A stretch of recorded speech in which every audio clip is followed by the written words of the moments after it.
오늘 돌봄교회 세 번째 생일을 맞이하며 골로새서 1장 9절에서 12절까지의 말씀을 나누려고 합니다. 오랜만에 콜라보로 이렇게 드리게 되었는데, 아까 누가 오랜만에라고 그래가지고 누군가 애를 봐야 하기 때문에 우리가 콜라보를 자주 못하는 것을 이해해달라고 부탁드렸습니다. 오랜만에 이렇게 준비하면서 참 지난 시간이 많이 이렇게 떠올라졌습니다.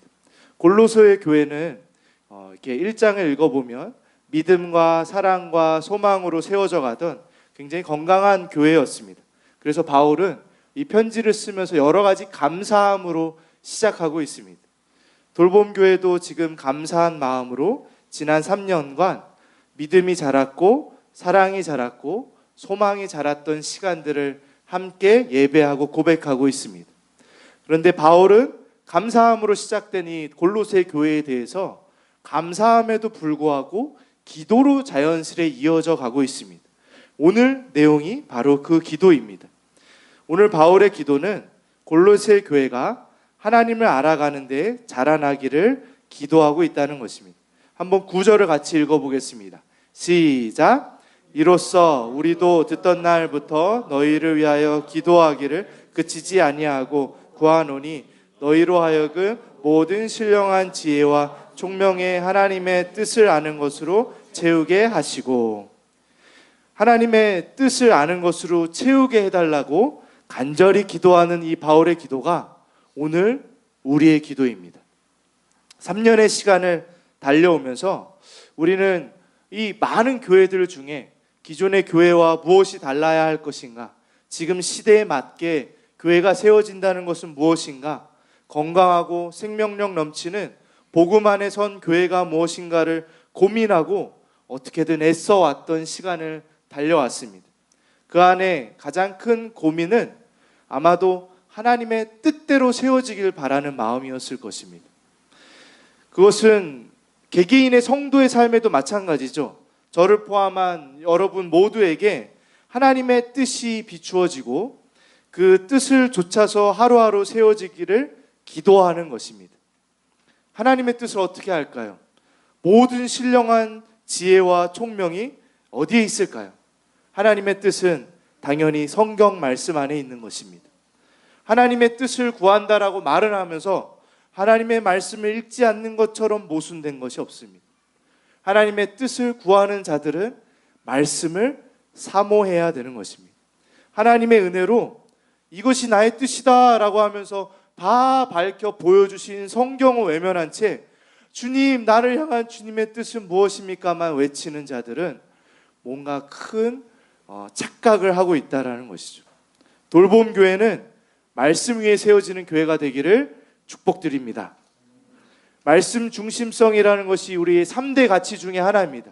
그러나 그것은 이상 속에 그냥 비전 선언문에 있는 것으로 끝나는 것이 아니라 우리가 걸어온 3년의 그 역사 속에, 그리고 앞으로 있어질 시간 속에 실제적으로 말씀 중심성이 더욱더 살아나야 할 것입니다.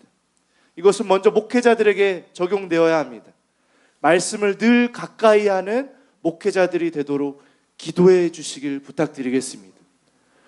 우리에게도 쉽지 않은 길들이기에 여러분들의 기도가 필요합니다. 말씀을 공부할 수 있도록, 말씀을 쫓아 살아갈 수 있도록, 말씀을 바로 가르치는 목회자가 되도록 여러분들이 힘써 주시기를 부탁드리겠습니다. 그것으로 교회의 말씀이 더욱 풍성해지는 것입니다. 오늘 새로운 집사님들이 세워지십니다. 집사가 처음 세워진 이유가 바로 사도들이 말씀과 기도에 전념할 수 있도록 섬김의 영역에 좀 도와주시고 맡아달라는 의미였습니다. 여러분들이 집사가 되는 목표가 말씀에 있어야 된다는 것입니다.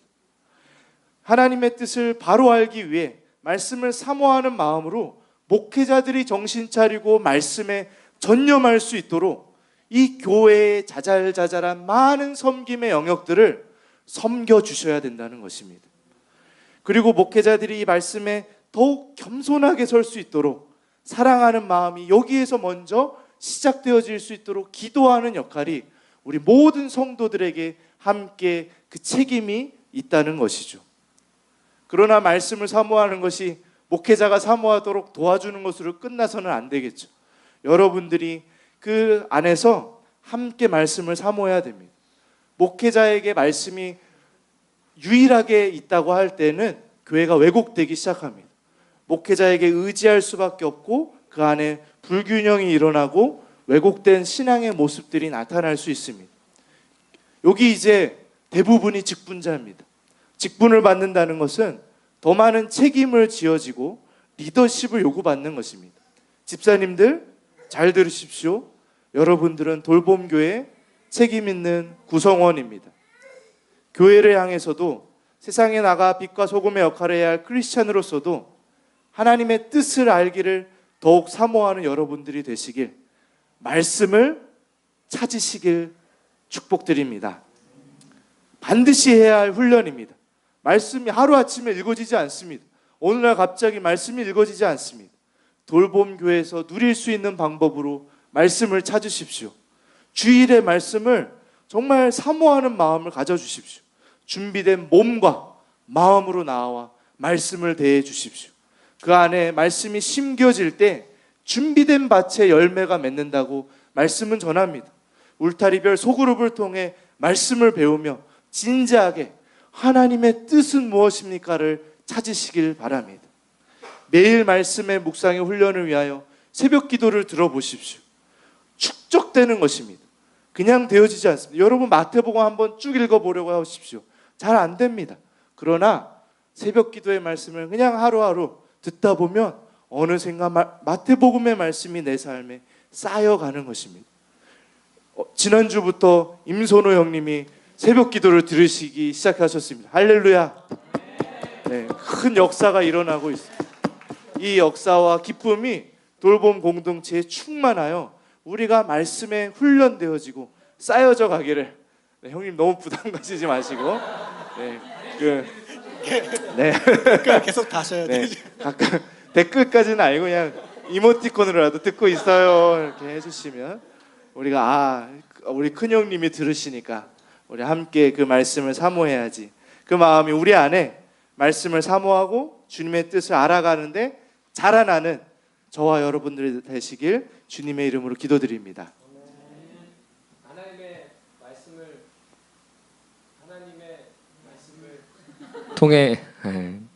하나님의 말씀을 통해 하나님을 알아가기를 소망하며 기도한 바울은 이제 삶을 통해 하나님을 알아가게 되는 것을 위해 기도합니다.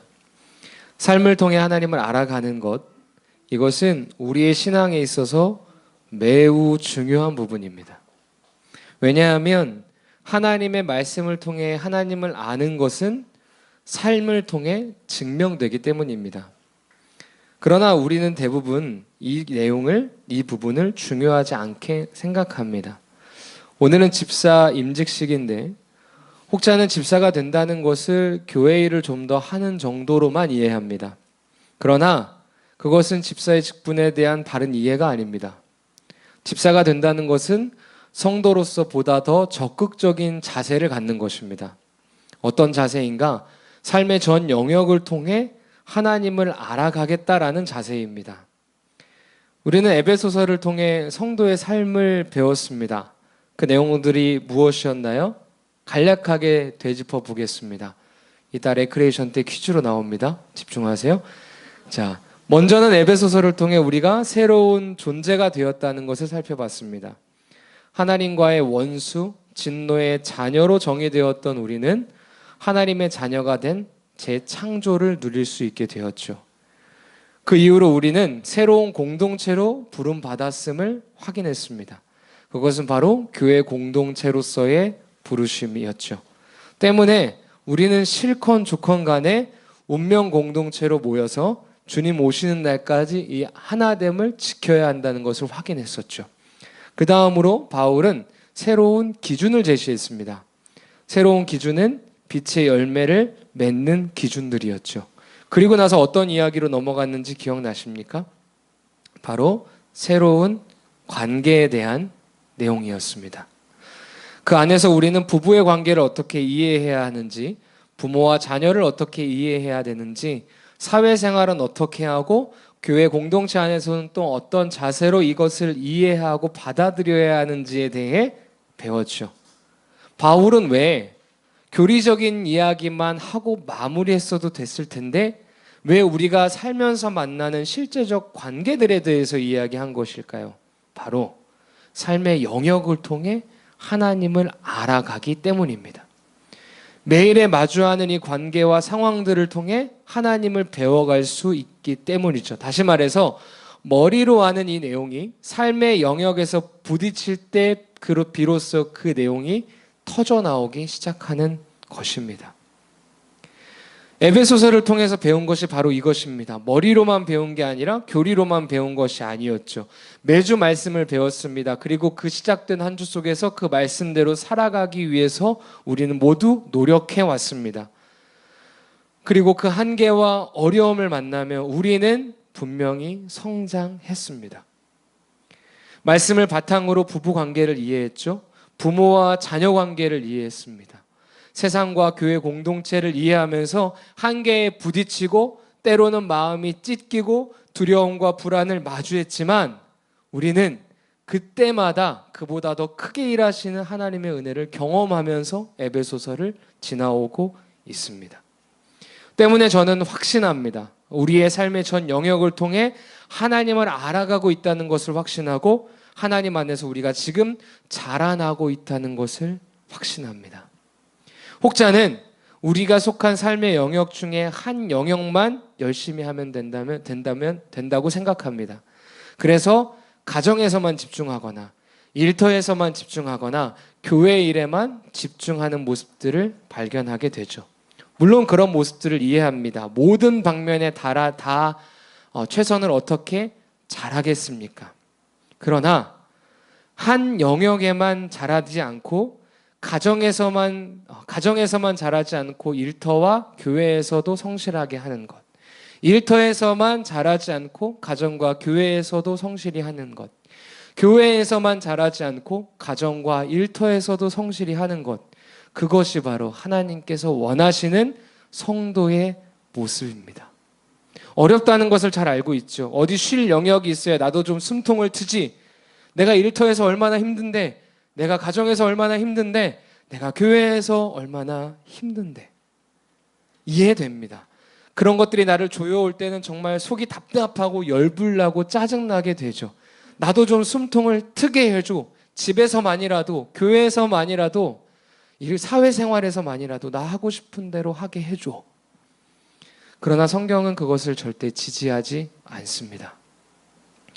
모든 영역, 모든 환경, 모든 상황, 이 모든 것을 통해서 하나님을 배우니 우리는 그 안에서 하나님을 어떻게 하면 기쁘시게 할지, 어떻게 하면 주를 위하는 마음으로 행할지를 고민해야 한다고 성경은 이야기하고 있는 것이죠. 잘하라고 이야기하는 것도 아닙니다. 완벽할 수도 없죠. 정말 힘든 것입니다. 그러나 저는 다시 한번 확신 있게 이야기하는 것, 그 안에 우리는 하나님을 배워갑니다. 때문에 집사가 된 여러분, 그리고 모든 성도 여러분, 여러분들의 관계, 여러분들의 상황에서 어려움을 만나거나 과도한 일로 인해 마음과 몸이 무너지려 할 때 하나님이 도대체 나에게 무엇을 알려주시려나, 나를 또 얼마나 성장시켜 주시려나 라고 고민하고 기대하셨으면 좋겠습니다.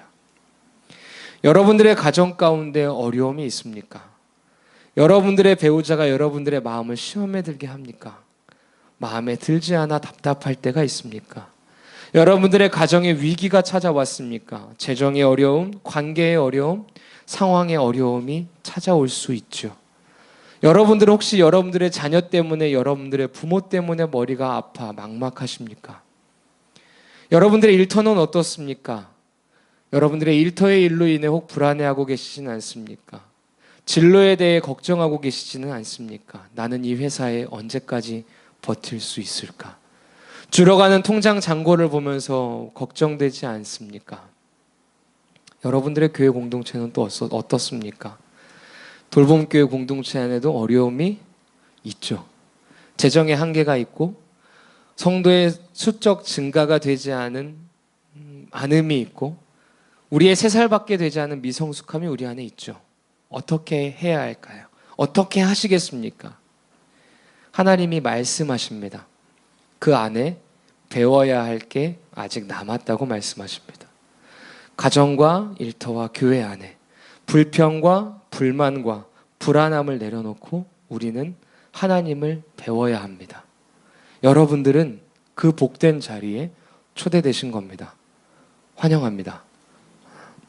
네, 바울은 골로새 성도들이 하나님을 알기를 기도하고 하나님의 능력으로 행하는 삶을 살기를 정말 간절하게 한 번도 가보지 못한 그 골로새 성도들 향해 마음을 다해 기도하고 있습니다. 그런데 이 10절에서 12절에 나타난 바울의 기도를 한번 살펴보면요. 한번 눈으로 한번 따라와 보시겠어요? 열매를 맺게 하시며 하나님을 아는 것에 자라게 하시고 모든 능력으로 능하게 하시고 라고 기도하고 있습니다. 이 본문의 헬라어 원문을 보면 이 말씀들이 모두 현재 시제로 기록되고 있어요. 헬라어에서 현재 시제는 현재 시제가 갖는 의미 중 하나는 계속적인 의미가 강조된다는 것입니다. 이것이 뭘 의미할까요? 신앙은 그냥 되어지는 것이 아닙니다. 신앙은 결코 단번에 완성되지 않습니다. 예수를 믿는 순간부터 영원한 하나님의 나라에 이르기까지 하나님을 아는 것에서 너희가 계속적으로 자라가고 힘쓰라 라는 것입니다.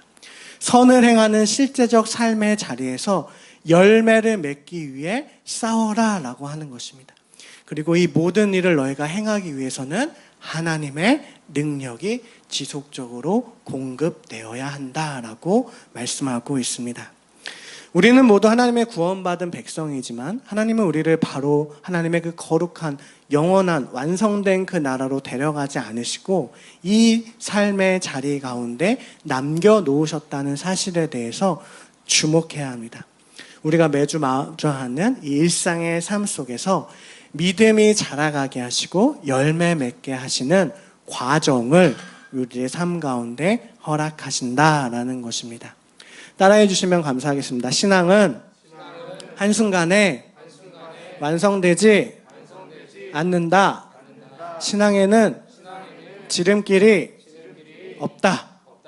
신앙의 생명력은요, 반복성과 지속성, 유지성에 있는 것입니다.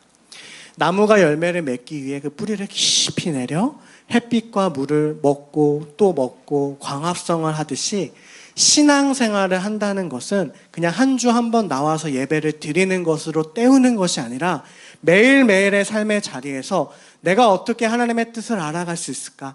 내가 오늘의 허락된 이 삶의 자리에서 하나님의 말씀대로 살아가며 순종한다는 삶이 무엇인가라는 그 깊은 고민과 성찰과 싸움 속에서 그 신앙이 자라가고 열매 맺어져 간다는 것입니다. 그래서 이 신앙의 사이클이 반복되고 지속되도록 노력하고 애쓰고 힘쓰는 것이 우리 성도들의 부르심인 것입니다. 간혹 성도님들 중에 그 과거에 하나님과 친밀했던 그 왕년의 경험을 추억하며 신앙생활 하시는 분들을 만나게 됩니다. 내가 과거에 그렇게 열심히 신앙생활을 했어. 그때는 참 좋았지. 그때는 좋았는데 라는 아쉬움과 지금 현재의 자리에서 그 삶을 누리지 못하고 있는 성도님들을 뵐 때가 있습니다. 그러나 기독교는 과거의 경험을 나의 명예로 삼고 나의 양식으로 삼아 살아가는 종교가 아닙니다. 바로 오늘 이 시간 주님을 알아가는 것과 그리고 열매를 맺는 그 행함의 삶 가운데서 자라가고 자라가야 하는 것입니다. 오늘 내 삶 속에 계속해서 이 믿음의 역사가 일어나도록 힘쓰는 것, 이것이 살아있는 신앙인 것입니다. 자, 11절 말씀입니다. 같이 읽어볼까요? 시작. 그의 영광의 힘을 따라 모든 능력으로 능하게 하시며 기쁨으로 모든 견딤과 오래 참음에 이르게 하시고. 네, 바울은 그의 영광의 힘을 따라 모든 능력으로 능하게 하시기를 기도하고 있습니다. 이 말씀은 우리 성도들의 삶 속에서 마주하게 되는 모든 어려움과 시련과 아픔과 속상함과 한계를 견뎌낼 수 있는, 이겨낼 수 있는 모든 지혜와 능력과 힘이 하나님 안에 있다라는 말씀과 같습니다. 우리 원보 목사님이 말씀해 주신 말씀을 통해 하나님의 뜻을 알아가는 것, 그리고 우리 군수 목사님이 말씀해 주신 우리의 삶에 그 말씀을 실천하고 적용하는 것은 그냥 되어지는 것이 아니라 하나님이 주시는 영적 공급이 필요하다라는 것입니다. 하나님은 우리에게 하나님 안에 있는 그 큰 권능과 능력을 부어주기 원하세요. 그래서 바울은 그 영광의 힘을 따라 모든 능력으로 강건해지기를, 그래서 무슨 일을 만나든지 기쁨과 모든 견딤과 오래 참은 가운데 자라가는 장성한 그리스도인이 되기를 간절히 기도하고 있습니다. 그런데 우리는 이 본문에서 어떻게 기쁨과 오래 참음이 같이 갈 수 있는지 의문이 들게 됩니다. 참음이라는 것은 무엇입니까? 고통을 줘요. 힘들어요. 그렇죠? 아픈 거잖아요. 그런데 어떻게 기쁠 수 있지? 어떻게 기쁨과 오래 참음을 같은 동일선상에서 말할 수 있지? 의아한 마음이 듭니다. 그러나 우리는 이 12절 말씀에서 우리가 기뻐할 수 있는 이유를 발견할 수 있어요. 자, 12절 말씀 같이 읽어볼게요. 시작. 우리로 하여금 빛 가운데서 성도의 기업의 부분을 얻기에 합당하게 하신 아버지께 감사하게 하시기를 원하노라. 바로 주님께서 우리 한 사람 한 사람을 부르시고 그 삶을 인도하셔서 우리의 구원을 완성해 가실 것이다 라는 이 사실 속에서 기뻐할 수 있는 이유를 발견할 수 있는 것입니다. 하나님께서 빛 가운데서 우리의 삶을 감사로 마무리되도록 인도할 것이다 라고 약속하고 있습니다. 때로는 지치고, 때로는 고나고, 때로는 화가 나고, 때로는 넘어지고, 늘 한계를 마주하는 이 현실 속에서 우리가 기쁨 가운데 견디고 오래 참은 가운데 나아갈 수 있는 이유는 우리를 빛 가운데 끝까지 인도해 가시는 하나님의 그 신실하신 손길이 있기 때문이다라고 바울은 말하고 있습니다. 돌봄교회 3년을 돌아보니 어린아이같이 약하고 참 어리석고 무지한 우리들을 자라가게 하시고 신실하게 인도해 오시는 주님의 손길을 발견하게 됩니다. 돌봄교회가 시작되던 첫 주일 콕 친구들이라고는 은총이와 하늘이밖에 없었습니다. 저 넓은 콕방에 제가 은총이와 하늘이를 앉혀놓고 콕찬양 지금처럼 저 혼자 열심히 부르면서 이렇게 하루하루를 보내던 게 엊그제 같습니다. 그렇게 한 달이 지나고 두 달이 지날 때 한 명 보내주시더라고요. 누가 하는지 아십니까? 우리 추승아 자매님. 추승아 어린이께서 왔어요. 왔는데 우리 2명밖에 없잖아. 다음 주에 올까 했는데 또 오고 해가지고 지금 이 자리까지 15명의 콕 친구들이 참석하고 있습니다. 좀 놀랍지 않나요? 3년 전만 해도 2명이 15명이 되리라는 이 생각은 전혀 해본 적이 없었는데 하나님께서 이렇게 보내주셔서 그 신실하신 손길로 우리를 채우시고 인도해 오시더라라는 것입니다. 처음 우리 순영 자매님이 우리 승훈 형님을 데리고 오셨을 때 제 안에 참 근심과 걱정이 있었습니다. 믿음이 없으면 용서해 주십시오. 우리 승훈 형님이 교회에 들어오실 수 있을까? 잘 적응하실 수 있을까라는 염려가 제 안에 있었습니다. 그런데 하나님께서 하시잖아요. 하나님께서 들어오게 하시고 누구보다 이렇게 교회를 사랑하는 마음으로 형님 가운데 부어주셔서 늘 열심히 참석하시고 식탁의 교제까지 다 하고 가십니다. 너무 놀라워요. 돌봄 세우기 프로젝트를 통해 우리 안에 서로의 연약함과 서로를 알아가는 그 시간들을 또 보내게 됩니다. 그리고 그 시간을 통해서 우리가 한층 성숙했음을 배우게 되었습니다. 작년에 또 속초 가족 수련회를 통해서 우리 선호 형님 차는 12시간 동안 도로 위에서 보내는 놀라운 기적을 경험하게 됩니다. 그리고 우리는 또 기다림의 인내, 오는 인내, 서로 인내하는 시간을 통해서 공동체란 무엇인가 돌아보는 시간이 되었습니다. 얼마 전에는 이 작은 개척교회에서 라오스 단기 선교 2번째 다녀왔잖아요. 6개월 만에, 그렇죠? 하나님께서 행하시는 일들을 보면 참 놀랍게 그지없습니다. 우리 성교의 지경을 조금씩 넓혀 가시고 우리의 주인이 되어 주셔서 인도해 가시는 그 주님의 손을 보아라라는 것입니다.